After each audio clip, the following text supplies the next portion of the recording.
கிறிஸ்துவுக்குள் அன்பானவர்களே, இன்றைய தியானத்திற்கு நாம் எடுத்துக்கொண்ட வேத பகுதி மத்தேயு 8:2. அப்பொழுது குஷ்டரோகி ஒருவன் வந்து அவரை பணிந்து, ஆண்டவரே, உமக்கு சித்தமானால் என்னை சுத்தமாக்க உம்மால் ஆகும் என்றான்.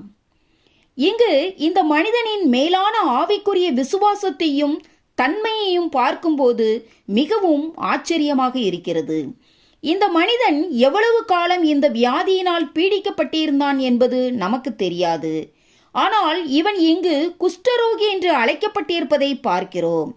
அந்த நாட்களில் குஷ்டரோகம் அசுத்தமானதாகவும் கடுமையான மிகவும் கொடிய வியாதியாகவும் கருதப்பட்டது. இதனால் குஷ்டரோகிகள் நகரத்திற்கு புறம்பே தள்ளப்படுவார்கள். மேலும் ஜனங்களுக்கு அருகாமையில் இவர்களால் வர முடியாது.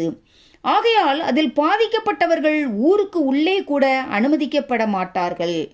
ஆகவே ஒரு பக்கம் அவர்கள் வியாதியே கொடியது என்றாலும் மறுபக்கம் சமுதாயத்தின் புறக்கணிப்பு வேதனையாக இருந்தது. அவ்விதமான ஒரு மனிதன் இயேசுவினிடத்தில் வந்து அவரை பணிந்து கொள்கிறான். மேலும் அவன் வியாதியின் கொடுமை நிமித்தம் தன்னை சுகப்படுத்த வேண்டும் என்று இயேசுவினிடத்தில் கேட்காமல், ஆண்டவரே, உமக்கு சித்தமானால் என்னை சுத்தமாக்க உம்மால் ஆகும் என்றான் என்று பார்க்கிறோம். இதன் மூலம் இவன் 2 காரியங்களை அங்கீகரித்தான். முதலாவது, தேவனுடைய சித்தம். ரோமர் 12:2 தேவனுடைய சித்தம் நன்மையானது என்று பார்க்கிறோம். இன்றைக்கு அநேகர் தேவனுடைய சித்தத்தை தேடினால் ஒருவேளை அது தங்களுடைய சித்தத்திற்கு ஏற்றதாக இருக்காதோ என்று எண்ணுகிறார்கள். ஆனால் தேவனுடைய சித்தம் நன்மையானது, பூர்ணமானது என்று வேதம் சொல்லுகிறது.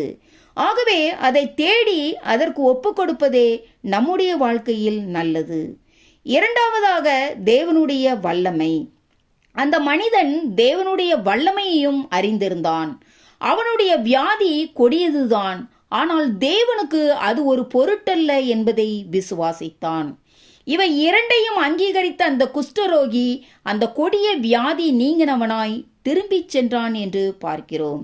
எனக்கு அன்பானவர்களே, நம்முடைய பிரச்சனை எவ்வளவு கொடியதாக இருந்தாலும் தேவனுடைய சித்தத்தில் நன்மையும் பரிபூர்ணமும் உண்டு என்பதையும், தேவனுடைய வல்லமையை சந்தேகிக்காமல் விசுவாசிக்க வேண்டும் என்பதையும் அறிந்தவர்களாய் அந்த குஷ்டரோகியைப் போல நாமும் இயேசுவை பணிந்து கொள்ளும்போது தேவன் தாமே தம்முடைய சித்தத்தையும் வல்லமையையும் நம்மில் நிறைவேற்ற வல்லவராயிருக்கிறார். ஆமேன். அல்லேலூயா.